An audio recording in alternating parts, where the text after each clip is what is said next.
ሰላም እንደምን ቆያችሁ ክቡራትና ክቡራን የኢትዮ ቁም ነገር ቤተሰቦች።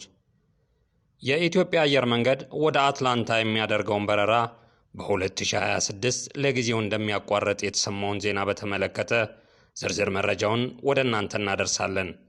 እስከ መርሃ ግብራችን ፍጻሜ አብራችሁን ቆዩ። ሼርና ላይክ በማድረግ መረጃው ለሌሎች እንዲደርስ ያግዙን ዘንድም በአክብሮት እንጠይቃለን። የአፍሪካ ግዙፉና ስመጥር የሆነው አየር መንገድ የኢትዮጵያ አየር መንገድ ከአዲስ አበባ ወደ አትላንታ ጆርጂያ የሚያደርገውን የተሳፋሪዎች በረራ ከየካቲት 2026 መጀመሪያ ጀምሮ ለጊዜው እንደሚያቋርጥ አስታውቋል። ይህ ውሳኔ አየር መንገዱ በደቡብ ምስራቅ ዩናይትድ ስቴትስ በኩል የአሜሪካ አፍሪካ ትስስርን ለማስፋፋት በሚያደርገው ጥረት ላይ የተወሰደ ጊዜያዊ መቋረጥ ነው ተብሏል።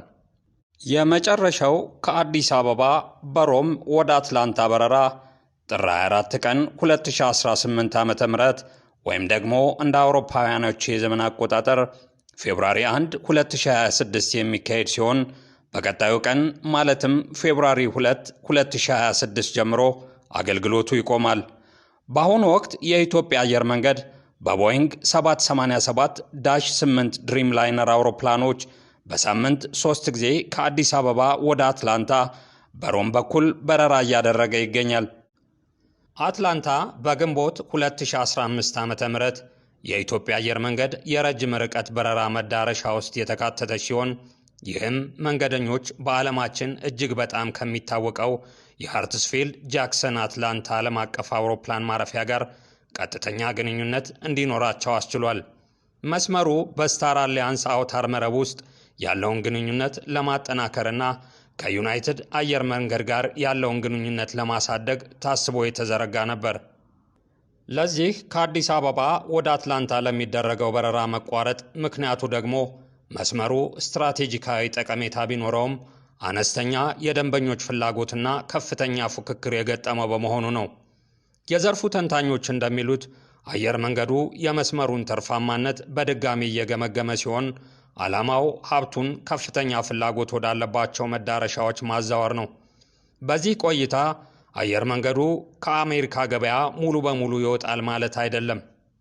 አትላንታ በረራ ቢቋረጥም የኢትዮጵያ አየር መንገድ በዋሽንግተን ዳላስ ዓለም አቀፍ አውሮፕላን ማረፊያ በኩል በረራውን ይቀጥላል። አየር መንገዱ ከአዲስ አበባ ወደ ዋሽንግተን ዲሲ በሳምንት እስከ 11 የሚደርሱ በረራዎችን በሮም ወይም በሎሜ በኩል ያደርጋል። ይህም አሜሪካውያን መንገደኞች አሁንም ወደ ኢትዮጵያና ሌሎች የአፍሪካ መዳረሻዎች ለመጓዝ አማራጭ እንዳላቸው ያረጋግጣል። ሆኖም የአትላንታ መንገደኞች ሌሎች መውጫዎችን መጠቀም ይኖርባቸዋል ተብሏል። በ2026 መጀመሪያ ላይ በአዲስ አበባ አትላንታ መካከል ለመጓዝ ያቀዱ መንገደኞች በሌሎች የአሜሪካ ከተሞች ማለትም በዋሽንግተን ዲሲ፣ በኒውዮርክ ወይም ደግሞ ቺካጎ በኩል በረራቸውን መቀየር ይኖርባቸዋል። ተደጋጋሚ ተጓዦችም የሚይዙትን የኪሎ ሜትር ወይም ደግሞ ማይሌጅ ዕቅድ ወይም የስታር አሊያንስ ግንኙነታቸውን ማስተካከል ሊያስፈልጋቸው ይችላል። ወደ አትላንታ የሚደረገው በረራ ለጊዜው ቢቆምም እንደ ደንበኞች ፍላጎት በ2026 መጨረሻ ወይም ደግሞ በ2027 ሊቀጥል እንደሚችል የዘርፉ ባለሙያዎች ይጠቁማሉ። ተጓዦች ከአየር መንገዱ የሚወጡ ይፋዊ መግለጫዎችን እንዲከታተሉና አማራጭ የጉዞ መስመሮችን እንዲያዘጋጁ ይመከራል። የኢትዮጵያ አየር መንገድ የአትላንታ በረራውን ለጊዜው ማቋረጡ የገበያ ተግዳሮቶችን ለመቋቋም የተወሰደ ስትራቴጂካዊ እርምጃ ነው። በደቡብ ምስራቅ ዩናይትድ ስቴትስ የሚገኙ ተጓዦች ሌሎች መውጫዎችን መጠቀም ቢኖርባቸውም የኢትዮጵያ አየር መንገድ በአሜሪካ ያለውን ቀጣይነት ያለው አገልግሎት በአሜሪካና በአፍሪካ መካከል ያለው ጠንካራ ትስስርን ያረጋግጣል። የኢትዮጵያ አየር መንገድ ቦይንግ 787 ድሪምላይነሮችን፣ ኤርባስ ኤ350ዎችና ቦይንግ 777ቶችን ጨምሮ ከ150 በላይ ዘመናዊ አውሮፕላኖችን በማንቀሳቀስ በ5 አህጉራት ማለትም አፍሪካ፣ አውሮፓ፣ አሜሪካ፣ እስያና መካከለኛው ምስራቅ ከ145 በላይ ዓለም አቀፍ የተሳፋሪና የጭነት መዳረሻዎችን ያገለግላል። በዓለም አቀፍ ደረጃ በአገሮች ብዛት ለ83 አገሮች አገልግሎት በመስጠት አራተኛው ትልቁ አየር መንገድ ተብሎ ይታወቃል።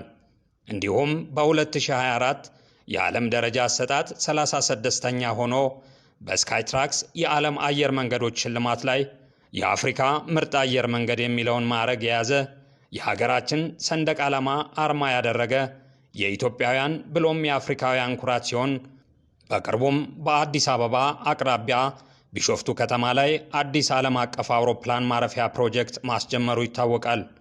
ፕሮጀክቱ ሲጠናቀቅ በአፍሪካ ትልቁ ሲሆን በዓመት እስከ 100 ሚሊዮን መንገደኞችን የማስተናገድ አቅም ይኖረዋል ተብሎ ይታሰባል።